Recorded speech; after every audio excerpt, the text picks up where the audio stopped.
చేసుకోవచ్చు.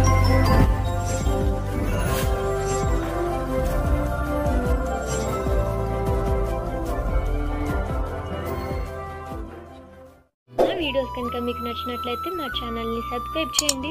మరి ఏ video miss కాకుండా చూడటానికి పక్కనున్న బెల్ ఐకాన్ను యాక్టివేట్ చేసుకోండి. మరి మా వీడియోస్ని లైక్ చేయండి, షేర్ చేయండి అండ్ కామెంట్ చేయండి. Thank you.